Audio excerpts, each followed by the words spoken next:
Right. Bwana Yesu asifiwe. Nina kila sababu ya kumshukuru Mungu kwa ajili yako, na Mungu ametupatia nafasi siku ya leo tuweze kujifunza somo linalosema meza katikati ya adui. Nikualike tuweze kumwomba Mungu. Baba wa mbinguni, Mungu mwaminifu, mfalme na Bwana wa mabwana, asante kwa ajili ya mpendwa msikilizaji wangu. Ninamkabidhi mikononi mwako, kuwa nasi sasa mpaka mwisho wa kipindi hiki, katika jina la Yesu, amina. Meza katikati ya adui. Ulishawahi kuwaza umechukuliwa mahali na ukapelekwa mahali penye msitu mkubwa mno, na katika msitu huo hakuna nyumba, ni miti, na miti iliyopo ni miti ya miba, ni miba peke yake. Na mahali uliposhushwa, mahali pa msitu, ni mahali penye wanyama wakali, mfano simba, chui, fisi na wanyama wakali kama hao. Kwa hiyo wakati ulipoachwa tu hapo,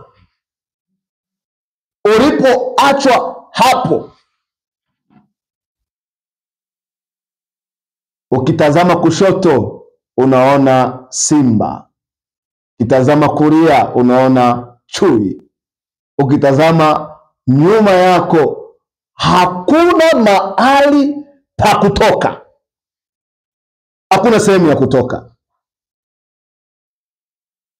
na hapo hakuna nyumba yoyote ambayo waweza kupiga kelele wakasikia ili waweze kukusaidia. Unajifunza nini? Ni Mungu peke yake ndiye aweza kukutoa katika changamoto ambayo unaipitia kwenye maisha. Ni Mungu peke yake anaweza kukutoa katika magumu unayoyapitia kwenye maisha. Hiyo changamoto ambayo unayoipitia leo, wewe mwenyewe hauwezi ukatoka, bali Mungu akiwa pamoja na wewe, ushindi ni hakika. Kwa hiyo huyu mtu amechukuliwa na amewekwa mahali penye msitu mkubwa, penye wanyama wakali na hakuna msaada. Katikati ya hayo kuna Mungu. Kwa hiyo muamini Mungu wakati wa furaha, wakati wa shida, wakati wa machozi, wakati wa kucheka, endelea kumwamini Mungu. Katika maisha ya kiroho tunakutana na hali nyingi maishani, vita maishani, wasiwasi maishani, majanga, chuki, fitina. Hivyo vyote vinamkabili mwanadamu, na waweza kuwa ukapita katika vita vikali. Maadui ambao wako mbele yako ni wengi. Usiombe Mungu akuondolee adui, omba Mungu abadilishe. Wajua ya kwamba uliyekuwa naye ni mkubwa mno kuliko wao. Usimwambie Mungu aondoe maadui mbele yako, mwambie Mungu akupe uwezo wa kushinda, ili wazione baraka zako ukiwa pamoja na wao. Kwa hiyo chuki ziko nyingi, lakini Mungu huandaa meza katikati ya adui. Mungu anaandaa meza katikati ya adui, na anapoandaa meza katikati ya adui, adui watambue ya kwamba huyu ambaye tunashindana na yeye, hatushindani na yeye, bali tunashindana na Mungu wa mbinguni. Ngoja nikwambie mtu wa Mungu, unapopitia vita kwenye maisha, usiombe vita ishe. Omba Mungu akushangaze katikati ya hiyo vita. Omba Mungu akushangaze katikati ya hiyo vita. Meza ni nini? Meza katika tamaduni za Kiebrania ni mahali pa heshima, ni mahali penye ushirika, ni mahali penye baraka, ni mahali penye furaha, lakini ni ishara ya kuwa umealikwa na umebarikiwa. Umealikwa na umekubaliwa. Adui wanapopinga,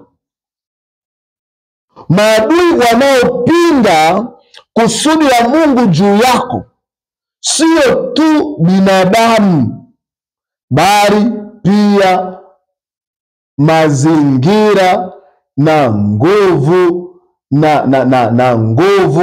na kutumia mabavu na hali ngumu kabisa.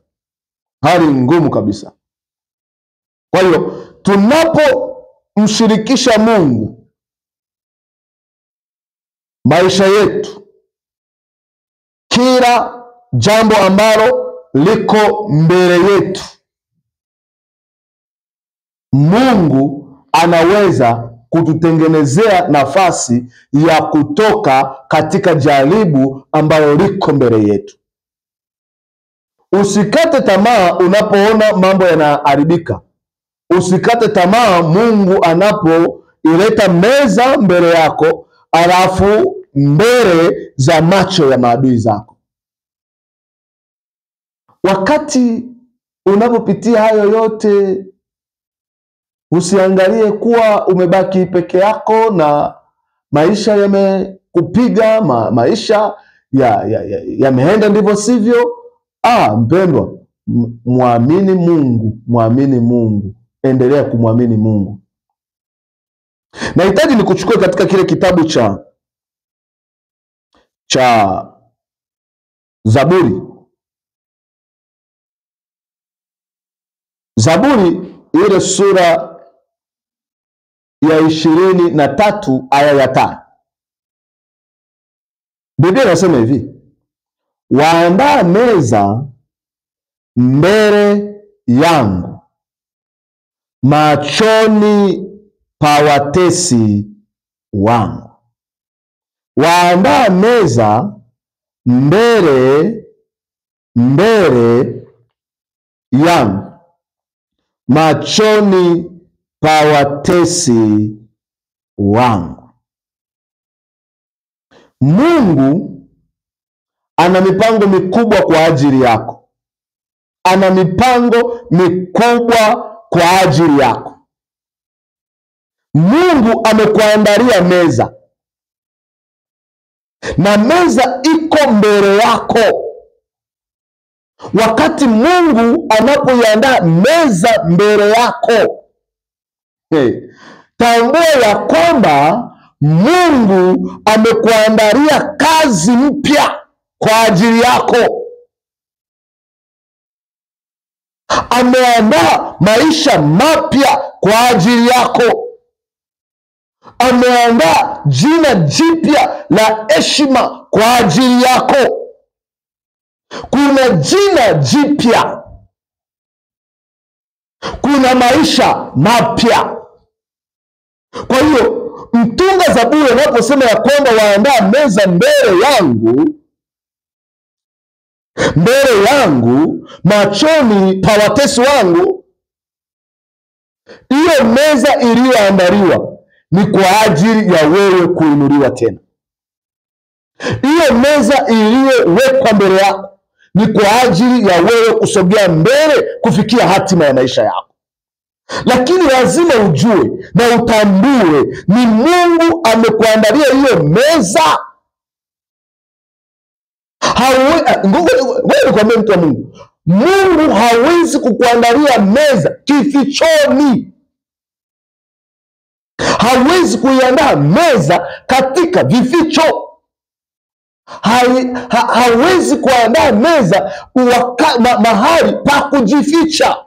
Anaandaa meza machoni kwa watu ambao walikuchukia.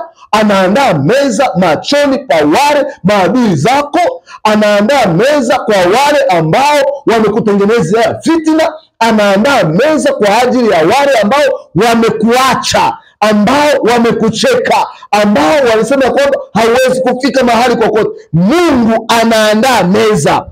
Aandai katika vificho, anaandaa mbele yako, machoni pa watesi, machoni pa waliokuchukia, machoni pa maadui zako. Ndiyo meza inaandaliwa. Bwana asifiwe. Meza inaandaliwa hapo. Anaposema machoni pa watesi, anapozungumza machoni pa watesi, maana yake katikati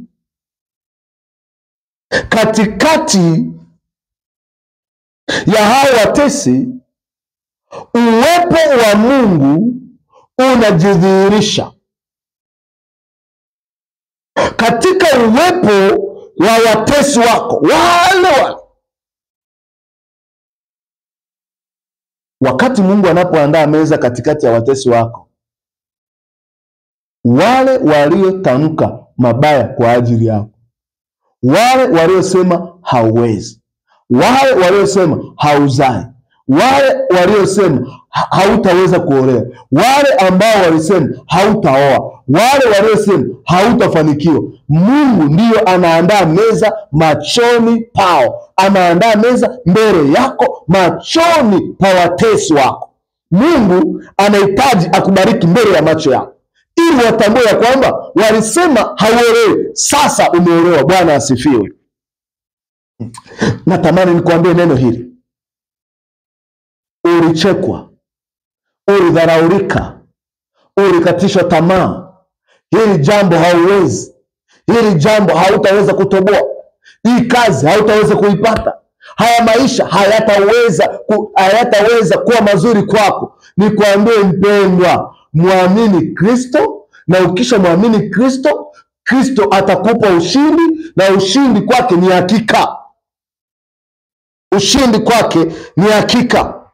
Ni ukweli umetengenezewa fitina, umeondolewa kazini. Ni ukweli umechukiwa. Ni ukweli umedharaulika. Ni ukweli umetengenezewa zengwe. Meza inaandaliwa mbele ya macho yao, watambue uliokuwa naye ni mkubwa mno kuliko wao. Kwa hiyo muamini Mungu, shangilia Mungu kwa sababu yeye ni mwema. Yeye hatishwi na chochote. Mpendwa, unapoona hayo yote, usife moyo. Unapoona maadui, watesi, chuki za wakuchukiao hazitaweza kuondoa hatima yako, haziwezi kuondoa mipango ya Mungu kwa ajili yako. Usiangaike na watesi. Watesi wako wataaibishwa na baraka ambazo Mungu atazimimina juu yako mbele yao. Mungu ataondoa maadui mbele yako baada ya kukubariki, waone baraka za Mungu juu yako. Mungu ana vitu vya kukupa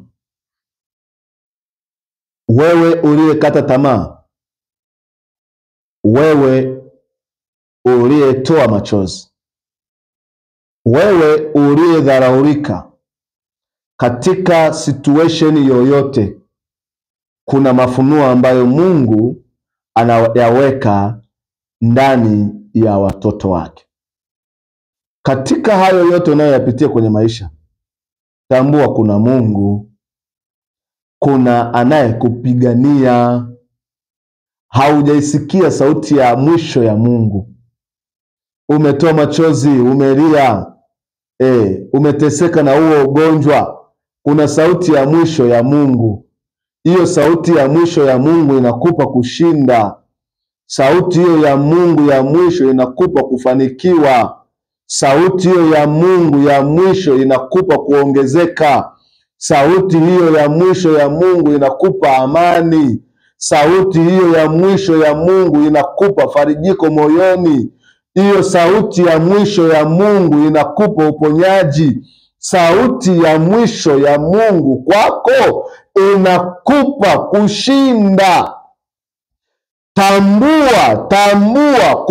Jua kutafuta sauti ya Mungu katikati ya furaha, katikati ya dhiki, katikati ya shida. Tambua kutafuta sauti ya Mungu. Ngoja nikwambie, ukitafuta mguso wa kimbingu, jua kutafuta mguso wa kimbingu. Mguso wa kimbingu unaondoa maadui mbele yako. Mguso wa kimbingu unaleta mafanikio kwako. Mguso wa kimbingu unaleta uponyaji kwako. Mguso wa kimbingu unaleta kazi mpya kwako. Mguso wa kimbingu unakupa jina jipya maishani mwako. Meza iliyoandaliwa mbele yako machoni pa watesi wako inakuja kuaibisha watesi wako, maadui zako, pale tu wanapoona baraka zako. Hautaweza kukata tamaa. Kwa sababu gani? Mungu yuko pamoja na wewe. Na Mungu kwa sababu yuko pamoja na wewe, Mungu peke yake anaweza kukupa kushinda. Anapokupa kushinda, Mungu ni mwaminifu. Mungu anapokuwa mwaminifu kwako, ushindi unapatikana. Na ushindi unapopatikana kwako, kwa kweli Mungu anapambana. Wakati wao wanapambana kwa ajili ya kukuangusha, Mungu anapambana kwa ajili ya kukuongeza. Wakati wao wanapambana kwa ajili ya kukuzika, Mungu anapambana kwa ajili ya kukuamsha. Wakati wao wanapambana kwa ajili ya kuondoa mali zako, Mungu yuko kwa ajili ya kuongeza mali zako. Usipambane na watu, pambana na Mungu katika sala na maombi. Usipambane na watu, pambana na Mungu katika sala na maombi. Usipambane na watu wanasema nini kwa ajili yako. Pambana na Mungu ili Mungu alete kufanikiwa kwako. Wale waliokuchongea, wale waliokuroga, wale waliokuangusha, ili usifike mahali, ili usiolewe, ili usipate ndoa, ili uwe mtu wa vile vile, mtu asiyeeleweka, mtu asiyebarikiwa. Mungu ni Mungu wa vyote. Kwa nini machoni pa adui? Na kwa nini machoni pao? Ili watesi wako wapate kujua ya kwamba Mungu akisema ndio, hakuna akusemae hapana. Kwa nini kwa watesi? Kwa nini kwa maadui? Kwa nini kwa watu wanaoharibu? Ngoja nikwambie, kuna mengi yanayotokea kwenye maisha haya, na unalia, unateseka. Usikate tamaa. Unajua kuna wakati unaweza ukalia ukasema, Mungu uko wapi? Mbona ninapitia situation ya namna hii? Mungu uko wapi? Mbona ninapita katika majanga ya namna hii? Mungu uko wapi? Na unaomba na haujui unaweza kutoka vipi katika hiyo dhoruba, unasema Mungu huko wapi? Unaomba lakini sioni badiliko. Mungu huko wapi? Usikate tamaa unapomtafuta Mungu, na wala usihuzunike wakati unapomtafuta Mungu. Ukimtafuta Mungu, Mungu anapatikana, na maadamu ukiomba anasikia. Wapo waliokuroga, usifike mahali. Wapo waliokucheka kwa sababu haujafika mahali, na wewe unatoa machozi, unasema Mungu, naomba unisikie, naomba Mungu nitendee muujiza. Wakati unapotoa machozi ukiuliza Mungu uko wapi, Mungu anapatikana. Kwa nini hayo yote yanakuja kwenye maisha yako na kuna tumaini unaloweza kulipata? Ni vile anahitaji awaibishe waliokucheka. Ni vile anahitaji awaonyeshe uwezo aliokuwa nao katika kukupigania wewe. Biblia katika kile kitabu cha Ayubu 42 na aya ya 2 anasema, najua ya kuwa waweza kufanya mambo yote, na ya kuwa makusudi yako hayawezi kuzuilika. Najua ya kuwa waweza kufanya mambo yote, na ya kuwa makusudi yako hayawezi kuzuilika. Mtu wa Mungu, natamani ufahamu kusudi la Mungu kwa ajili yako hayawezi kuzuilika. Hayawezi kuzuilika kwa uganga, hayawezi kuzuilika kwa fitina, hayawezi kuzuilika kwa uchawi, wala vikao vya fitina haviwezi kuzuilika. Ayubu anasema, najua ya kuwa waweza kufanya mambo yote, na ya kuwa makusudi yako hayawezi kuzuilika. Kusudi la Mungu haliwezi kuzuilika. Kusudi la Mungu kwa ajili yako haliwezi kuzuilika. Tambua ya kwamba watakesha na kukesha na kuroga, watakaa vikao ili waweze kukuangusha. Tambua ya kwamba hayo yote wanajirisha upepo, hayo yote wanajirisha upatu na upepo, bali Mungu wa mbinguni, yale yeye anayokusudia kuyafanya kwa ajili ya mtoto wake yatafanyika. Hayo hayawezi kuzuilika kamwe. Mtazame Mungu na Mungu peke yake. Mungu anapokuja kwenye maisha yako anahitaji awachanganye maadui zako. Anahitaji akupe amani na furaha. Tambua hivi leo ya kwamba meza inapoandaliwa, maadui hawawezi kuondoka hivi. Warudi na ujumbe ya kwamba tulimcheka, tulisema hawezi, lakini tumeona Mungu akimtendea muujiza. Ndio maana wakati wote na wakati wote napenda kukuambia kwamba naangaika kusema na habari za ufalme wa Mungu. Ufalme wa Mungu ukija kwako, huo ufalme hawezi ukarudi bure bila ujumbe. Ufalme wa Mungu unapokuja kwako, unarudi ukiwa na ujumbe wa kushinda.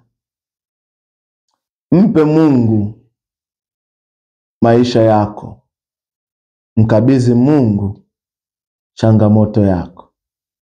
Maisha haya ni maisha ambayo Mungu mwenyewe anajua ushindi wetu uko wapi. Ukijiona ya kwamba wewe unaweza kushinda vita ambayo yuko mbele yako, unajidanganya. Na kwa sababu unajidanganya, mfanye Mungu kuwa wa kwanza ili aweze kukushindia. Na unapomfanya Mungu kuwa wa kwanza ili apate kukushindia, atazuia mapigano, atazuia vita, atazuia magumu, atazuia changamoto mbele yako. Muamini Kristo. Muamini Kristo. Na unapomwamini Kristo na ukajikabidhi kwake, ushindi unapatikana. Meza katikati ya adui. Mungu na akusaidie ili uweze kufika mahali unapotarajia kufika, katika jina la Yesu Kristo. Amina. Na tuombe. Baba wa mbinguni, asante meza katikati ya adui. Unaleta meza mbele yangu, machoni pa adui zetu, ili watambue ya kwamba wewe ni Mungu unayetushindia, wewe ni Mungu muweza wa yote, wewe ni Mungu usiyeshindwa. Baba, ninakusihi kwa neema yako, kwa ujumbe wa siku ya leo, kamshindie mtoto wako katikati ya meza iliyoandaliwa na mbele ya macho ya adui zake, na ukampa kushinda. Asante Mungu kwa sababu utakuwa pamoja na mpendo msikilizaji wangu. Asante Mungu kwa sababu utakuwa pamoja naye. Mshindie na kuzidi. Shindia biashara yake. Mshindie pale kazini. Mshindie pale shuleni. Mshindie pale chuoni kwa uwezo wako, katika jina la Yesu. Amina. Mungu na akubariki katika jina la Yesu. Amina.